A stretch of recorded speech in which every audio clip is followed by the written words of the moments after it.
ایک خادم کہ جو کہتے ہیں کہ 12 نسلوں سے ہم حضرت عباس کے حرم کے خادم ہیں. عباس آل شیخ کشوان کہتے ہیں جوتے رکھنے والے، جو جوتے رکھتے تھے نا. 400 سال سے زیادہ ان کے خاندان نے حضرت عباس کی حرم کی خدمت کی. چابی ہمیشہ سرداب کی ان کے پاس رہتی تھی. وہ کہتے ہیں کہ جمعے کا دن تھا، آج بھی جمعے کا دن ہے اتفاق سے، جمعے کا دن تھا، رات ہو چکی تھی.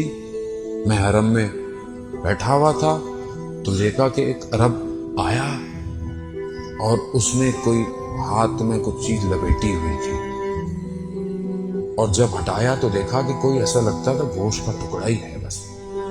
اور کہا عباس میں نے تو آپ سے اولاد مانگی تھی، یہ کیا دیا جو نہ ہل سکتا ہے نہ بول سکتا ہے. 7 سال سے میں اسے سنبھال رہا ہوں، اب میری بس ہو چکی ہے. یہ کہہ کر اس نے اس بچے کو جو کہ گوشت کا ٹکڑا ہی تھا زری کی طرف پھینکا اور فوراً باہر نکل گیا. اور زری سے وہ بچہ جب ٹکرایا تو کہتے ہیں اتنی آواز آئی کہ باہر ایوانوں تک آواز آئی. دوڑتا وہ شخص کہتا ہے کہ میں گیا کہ کہیں بچے کو لگ نہ گئی ہو. میں نے کہا عجیب شخص ہے، اس طرح اولاد کو اپنی پھینک کر چلا گیا. میں نے بچے کو اٹھایا، اپنے آغوش میں اٹھایا، اپنی آبا کبا کے اندر اس کو لیا، اس کو بٹھایا. کہتے ہیں 12:30 بجے یہ واقعہ ہوا. 1 بجے بچے کو میں نے دیکھا کہ اس کی آنکھوں میں آنسو آنا شروع ہو گئے. پھر میں نے دیکھا اس کے ہاتھوں میں حرکت شروع ہو گئی ہے. مجھے وہم سا ہوا، لیکن میں نے دیکھا تھوڑی دیر میں اس کے پاؤں میں بھی حرکت شروع ہو گئی. میں نے باقی خداموں کو بلایا تو انہوں نے بھی دیکھا کہ ہاں صحیح ہوا. تھوڑی دیر میں بچہ اپنے پاؤں پہ کھڑا ہو گیا.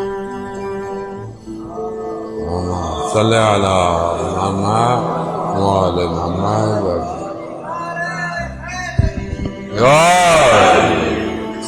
بچہ اپنے پاؤں پر کھڑا ہو گیا. جب میں نے ماجرا دیکھا، یہ سب کچھ دیکھا، تو وہاں پر منادی کر دی حرم کے اندر. بچے کو ممبر پہ بٹھایا کہ لوگ آؤ دیکھو عباس کا معجزہ دیکھو. کہتے لوگ جوک در جوک آنا شروع. 12 دفعہ کہتے ہیں ہم نے اس بچے کے لباس کو تبدیل کیا. کیونکہ لوگ آتے تھے تو اس کے بدن کے کپڑے کو لے جاتے تھے تبرک کے لیے. عباس کی شفا تھی. کہتے پھر ہم نے اس کو ایک سواری میں بٹھا کر کربلا کے شہر میں منادی کی، کہا کہ یہ عباس نے اسے شفا دی.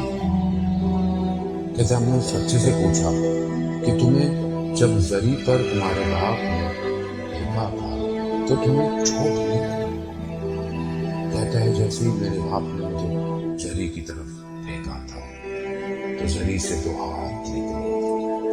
انہوں نے مجھے آغوش میں لیا اور میرے پاؤں سے میرے ہاتھ اور پھر میرے سر تک پھیر کر چلے. یہ عباس کے سر، کاش میرے سر پہ بھی آ